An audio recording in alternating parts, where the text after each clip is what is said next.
2-3 రోజుల నుండి బ్రహ్మాండంగా జరుగుతుందండి. ఇక అందరం ఫీల్డ్లోకి వచ్చారు. మొత్తం మన బీజేపీ కార్యకర్తలందరూ కూడా మా వాళ్ళందరూ హంగామా చేసేవాళ్ళు కాదు, పని చేసేవాళ్ళు.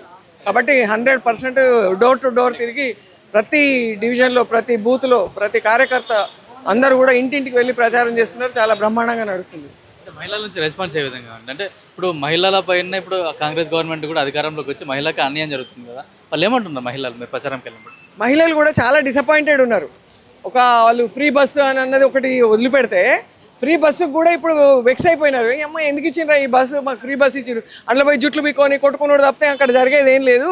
లేనిపోని అంటే పని ఉంటే పోయేది, డబ్బులు పెట్టుకొని ఇదివరకు పోయినాం, మంచిగా హ్యాపీగా పోయినాము. ఇప్పుడు ఫ్రీ బస్ అని చెప్పేసి అటు తిరిగి ఇటు తిరిగి కొట్లాడుకున్నాడు తప్పితే ఏం లేదు.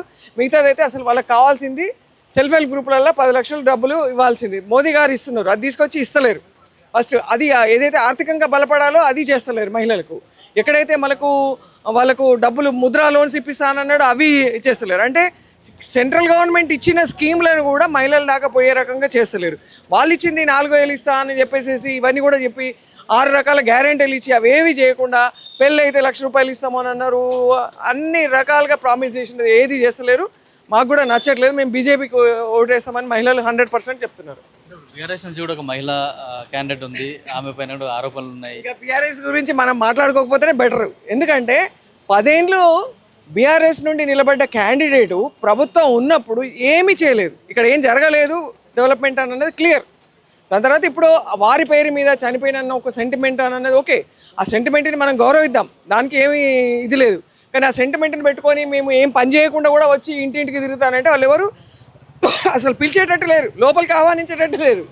సో ప్రజలు బీఆర్ఎస్ని ఎప్పుడో మర్చిపోయినారు, గతం 2 ఏళ్ల కిందనే మర్చిపోయినారు. సో ఇప్పుడు బీఆర్ఎస్ గురించి మనం ఆలోచించాల్సిన అవసరమే లేదు. నవీన్ యాదవ్ కూడా కొన్ని ఆరోపణలు కూడా ఆయన మీద తీవ్రమైన ఆరోపణలు ఉన్నాయి, ఎట్లా చూస్తారు? నవీన్ యాదవ్ గారి గురించి చెప్పాలంటే చాలా పెద్ద లిస్టు. ఇప్పుడే నిన్న చూసిన బైండింగ్ ఓవర్ ఎంతమందిని చేసిండ్రో చూసిండ్రు కదా పోలీసు వాళ్ళు. బైండింగ్ ఓవర్ చేసిండ్రు అంటేనే మీరు అర్థం చేసుకోండి ఎంతమంది, అంటే వాళ్ళ ఫ్యామిలీని బైండింగ్ ఓవర్ చేసే లెవెల్లో ఉన్నారంటే వాళ్ళ రౌడీజం కానివ్వండి ఎలాంటి బ్యాక్గ్రౌండ్తో వాళ్ళు వస్తున్నారు. అండ్ వాళ్ళ ఇండైరెక్ట్గా బ్యాక్గ్రౌండ్లో సపోర్ట్ చేసే పార్టీల గురించి చూసుకోండి. ఇవన్నీ చూస్తే అక్కడ డెవలప్మెంట్ కంటే ముఖ్యము జూబ్లీ హిల్స్ని కబ్జా చేయాలి, లేకపోతే హైదరాబాద్ని కబ్జా చేయాలని అన్న తప్పితే అక్కడ మనం తెలంగాణను డెవలప్ చేయాలన్న ఆలోచన ఎక్కడ కనిపిస్తలేదు అసలు. సో దాని గురించి ప్రజలు వాళ్ళిద్దరిని వ్యతిరేకిస్తున్నారు, అందులో ఏమాత్రం డౌట్ లేదు.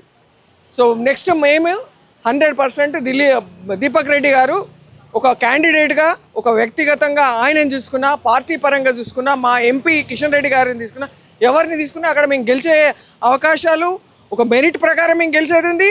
కార్యకర్తలు ఇంటింటికి తిరగడంలో గెలిచేది ఉంది. కేంద్ర ప్రభుత్వంలో మోదీ గారు చేసిన కార్యక్రమాలకు ఖచ్చితంగా డబుల్ ఇంజన్ సర్కార్ తేవడానికి ఇది ఒక ఫౌండేషన్ అవుతుంది. మేము ఇక్కడ గెలుస్తాం. సినీ నిర్మాతలను కూడా బెదిరించి డబ్బులు వసూలు చేసినట్టుగా ఆరోపణలు వస్తున్నాయి నవీన్ యాదవ్ పైన. రౌడీజము అని అన్న ట్యాగ్ వచ్చింది, బైండింగ్ ఓవర్ వచ్చిందంటే దాన్ని ఎవరెవరిని బెదిరిస్తున్నారో అని మేము పేర్లు తీసుకోవాల్సిన అవసరం లేదండి. ప్రజలు చూస్తున్నారు ఎవరు ఎలాంటి క్యాండిడేట్ అనేది చూస్తున్నారు. ఆ క్యాండిడేట్ని చూస్తున్నారు, టీఆర్ఎస్ క్యాండిడేట్ని చూస్తున్నారు, వాళ్ళ పార్టీల బ్యాక్గ్రౌండ్ని చూస్తున్నారు, వాళ్ళు చేసే కార్యక్రమాలు చూస్తున్నారు, మా బీజేపీని చూస్తున్నారు, మా మోదీ గారిని చూస్తున్నారు, మా డెవలప్మెంట్ చూస్తున్నారు. సో 100% మేము గెలుస్తాం ఇక్కడ.